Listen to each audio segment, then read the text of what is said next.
bahwa inilah sidang terakhir mengenai soal bukti-bukti dan sebagainya. Kita tinggal tunggu putusan, tapi di antara putusan kami diperkenankan untuk masuk ke bulan pada tanggal 16 April jam 4 sore. Setelah itu tinggal kita tunggu putusan. Kehadiran 4 menteri tadi kita bersatu di KPP telah membuktikan bahwa memang dari pemohon itu sungguh-sungguh tidak terbukti. Kenapa? Dari mereka pertama mengatakan DKPP itu tidak independen. Tadi sudah ditanyakan kepada semua ketua DKPP, mereka mengatakan tidak pernah ada soal itu. Bahkan tidak pernah ada laporan tentang independensi daripada penyelenggara dari mereka tentang itu. Dari penyelenggara pemilu tidak ada laporan kepada DKPP. Itu satu. Jadi mengenai tuduhan independensi bahwa itu tidak independen itu tidak terbukti.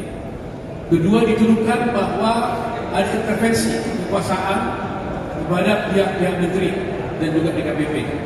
Itu tadi jelas sudah dibantah dan sudah dijelaskan tidak ada sama sekali intervensi dari pihak manapun, baik kepada Ibu Risma, Ibu Sri Mulyani, baik juga kepada Pak Erlangga maupun kepada Muhajir, itu sama sekali tidak terbukti. Itu jelas ya. Dua. Ketiga, tuduhan kepada Bapak Jokowi, Presiden Republik Indonesia yang cawe-cawe dan kemudian juga yang turun ke lapangan untuk membagikan kebebasan juga sudah terbantahkan tadi, dijelaskan oleh 2 Menko dan 2 Menteri. Penjelasannya begini, Pak Jokowi memang bukan hanya sekarang tahun ini aja, dari dulu juga itulah ciri khas kerjanya karena dia suka kerja dan beliau ingin memastikan bahwa semua program kerja dan keputusan sudah diambil, kebijakan sudah dibuat, itu harus terdeliver, ya, bahwa itu sudah betul-betul sampai terlaksana oleh para bawah-bawahannya. Oleh karena itu secara simbolik Pak Presiden turun ke daerah-daerah bersama timnya dan secara simbolik saja mengumpulkan hanya beberapa orang saja untuk memastikan bahwa memang program ini berjalan dengan baik. Jadi ini yang dilakukannya dan ini jumlahnya hanya beberapa titik. Sehingga para menteri menjelaskan tadi mana mungkin hanya dengan satu pertemuan mungkin paling banyak 1.000 orang yang hadir dan mungkin hanya beberapa titik di beberapa daerah paling banyak dengan 800.000 orang. Apa mungkin bertemu dengan 800.000 orang lantas dengan demikian terpengaruhlah seluruh Indonesia yang jumlahnya 100, yang jumlah pemilihnya hampir 150 atau 160 juta pemilih. Jadi itu tidak masuk akal. Jadi dibantah tegas oleh 2 Menko dan 2 Menteri. Jadi dan itu sudah terpatahkan semuanya. Nah, kalau soal bansos tadi Pak Nusum sudah jelaskan bahwa itu sudah jelas. Saya akan ulangi lagi. Soal PJ juga sudah terpatahkan.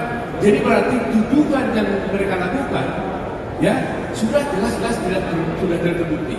Ketiga, yang terakhir yang dari KPP juga menjelaskan mengenai perkara yang di KPP yang memberikan sanksi kode etik, sanksi etik kepada Ketua KPU.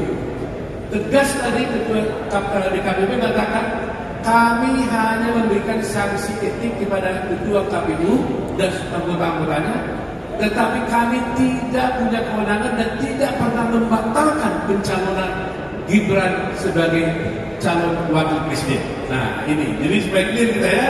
Jadi putusan etik itu tidak ada kaitannya dengan pencalonan Gibran sebagai wakil presiden.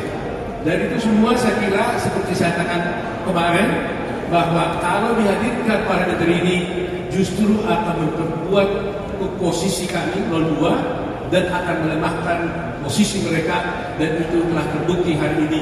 Justru keempat menteri itu ditambah 1 DKPP telah bisa menjelaskan dalil-dalil bahwa dalil mereka itu adalah tidak benar dan tidak terbukti. Saya kira itu cukup jelas. Jadi jangan sampai ada lagi anggapan bahwa presiden cawe-cawe, ya, presiden intervensi dan sebagainya. Itu hanya narasi-narasi dan itu hanya asumsi-asumsi. Presiden Republik Indonesia tidak pernah intervensi dan tidak pernah melakukan hal-hal yang melanggar hukum. Itu bicara sekali.